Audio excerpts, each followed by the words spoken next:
Alright guys, welcome back to Sweets. Today we are going to be making a strawberry tres leche cake. I did this cake for, it was basically an order, but it was for the cake giveaway that I did on my Instagram and Facebook. If you guys aren't following me on Instagram, I'll put my @name in the description box below just so you guys can see whenever I make stuff. And I also have a Facebook page and I'll put that in the description box below as well. And congratulations to Denise because this was for her. She won the cake giveaway. So I made a strawberry tres leche cake. I'm going through this fairly fast because I have already done a strawberry cake video and that was the first video that I did. I'll also put the recipe that I use, I'll put it in the description box below. That's why it's going fairly quickly, and I kind of wanted you guys to see how I cream my butter and sugar, and this also has strawberry gelatin in it. So I wanted you guys to see like what your butter and sugar should look like. It should basically double in size and the color gets lighter. So you'll see in a little bit once I'm using my spatula to scrape down the sides, you'll see the color's not as, I guess, like a hot pink as it was in the beginning, and now it's more of a lighter pink. So that's what I wanted you to see here, and like I said, I'm scraping down my sides with my butter and sugar, and I kind of went through this fairly quickly just because, like I said, I already have a strawberry cake video. So, you guys, I'm being very thorough right here. Making sure I get everything off.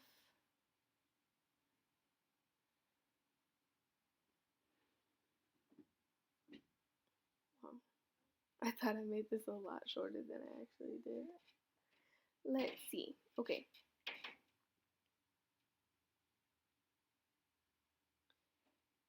Now we're going to add the eggs. You add 4 eggs.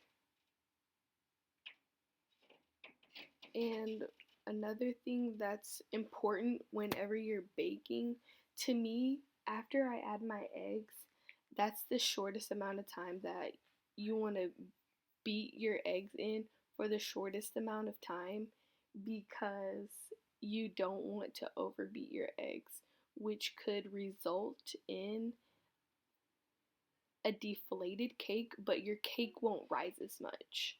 That's why I try not to beat my eggs for that much. I maybe beat them for 30 seconds, and I try and speed up the processes of everything else, keeping my beater going while I'm adding in my flour or while I'm adding in my milk mixture.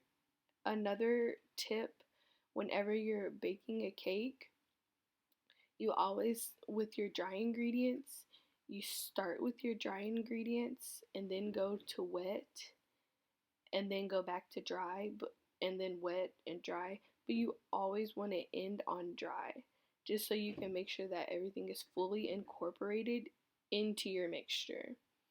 So as you can see, this should be my last dry ingredient mixture, and in there is 2 3/4 cup of cake flour and 2.5 teaspoons of baking powder.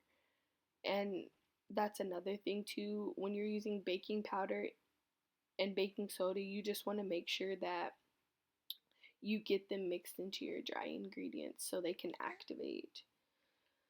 Right here, I did it's kind of like a strawberry puree, but it's more of they're kind of still in chunks. I just put it on the stove. I cut up maybe, I think it was like 8 or 9 strawberries, and I put some water in the skillet with about a tablespoon of sugar, and that's how I got it to that consistency. It was a little bit more liquid, like there was more liquid, but I had let it sit out for a while so I could go be with my little baby for a little bit. And right here, I did something different with my cake pans. Normally, I do butter and flour, and then I put my parchment paper down, but this time I did oil and flour, and it worked out pretty good. The pans that I have are Cuisinart, I believe. Yeah, they're Cuisinart, and I got them from Home Goods. Um, and I think this is like my second time using them. That's another thing I do with my cake batter. I always like bang it just to make sure that there's no air bubbles. So this is my tres leche mix. It in the cup already there is 1 can of evaporated milk, the Carnation brand, and I'll put this in the description box below. What is in my measuring cup is 1/3 cup of heavy whipping cream, and what I'm pouring in right now is sweetened condensed milk, and the brand is La Lechera. I found it at Walmart, and at first I thought it would be in the baking section, but it wasn't. It was in the Hispanic section. So I'm also right now I'm poking holes in my cake because I want the cake to absorb the tres leche mixture. So that's why I'm poking holes in it. And it would be different if I was actually assembling this like a cake, which I had intended to, but that's why it kind of soaked up on the sides because I had like cake open, so my sides weren't like hard.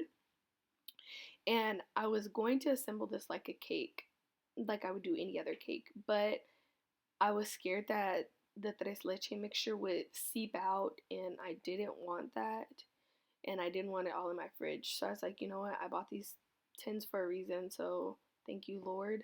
So I just cut the sides off the cake, and I'll show you guys how I did it. And that's why I just put them in the tin. So right here, I kind of sped it up just so you can see how I cut it. And I was so happy. If you guys could have seen my face, I was so happy that it actually fit in the tin. And now, poking holes again. Augustine, what the heck? He left the thing in the camera. Okay, that's okay. And this was the second one that I did. So, like I said, I just cut the edges off and I saved them. And I had like a little bit of the tres leche mixture left over, so I just put it in a bowl with those, and I just poured it over there. Just so, like I said, you just want all the liquid to be absorbed in the cake. And I let that sit for overnight. So now I'm making whipped cream. I've never made whipped cream before, so bear with me, guys. I don't know if I did it right because I don't know if it was fully stabilized. Guess who just woke up? Oh, maybe not. So I don't know if it was fully stabilized. That's why I'm like, yeah, I hope I did it right. Um, I used 2 cups or just a full thing of the Target brand heavy whipping cream. And then while it was whipping, I put in 1/3 of granulated sugar, 1/3 cup of granulated sugar. And this took about 13 minutes to get to where I got. That's why I'm like, I'm not sure if I just did it too long because I didn't see stiff peaks. This right here was a soft peak. And then once I got it all sped up and I added some vanilla, it wasn't a stiff peak. So this was a trial and error. If you guys have any suggestions on how I can get my whipped cream stabilized, let me know. This was my first time making it, so I'm very proud of myself. And right here, I'm just making some rosettes. I wanted it to look really, really pretty. So, and like I said, my whipped cream wasn't as stabilized as I would have liked it to. So, growing experience. But my rosettes did look very pretty. And I filled my piping bag too much. I filled it like almost to the top, and I didn't realize it until, as you can see, me struggling right here to really get a hold on it. So that was fun. I also I I don't, oh yeah, I forgot to say, with your whipped cream, I know you're supposed to keep your mixing bowl and my whisk attachment. I put it in the freezer. I had it in there maybe for a little bit over 30 minutes because I was trying to put Zaddy to sleep. So I know that was cold, which helped the heavy whipped cream like set up. So I know I did that part right, but maybe I just missed a step in making my whipped cream. So now I'm just going around making sure there's whipped cream all over it. And I hope this is good because this is also my first tres leche cake. I watched the videos and I was like, you know what? I'm going to do this. So we're going to see how it turns out. And this one again, I just showed me doing my rosettes. I'm telling you guys, these rosettes were absolutely okay. Maybe not that one, and there's another one coming up too that wasn't so beautiful, but all the other ones were perfect. Um, I also this one, oh yeah, I flipped this one. So this one's the top, and the other one was the bottom of the strawberry cake. Um, so yeah. Zaddy just went back to sleep. Oh, yes, that one was the ugly rosette. So don't judge that one. Judge my other ones, though. They were pristine. Let's see. Oh, that one was ugly too. Wow. Well, wow. So, guys, let me know if you have any ideas of what I should make next. I did look at the comments on my last video, and I made red velvet whoopie pies, but I didn't like how my recording, how the angles were because my tripod had broke. So I'm debating on whether I'm going to upload that video or not. If you guys have any comments, any suggestions, put them in the comment box below. I love hearing from you guys. Um, and let me know, you know, whether you like this video or not. Don't forget to don't forget to subscribe to my channel, put the bell on so you guys can know when I upload new content, and follow me on Instagram. Go like my Facebook page, guys, and we'll see you next time.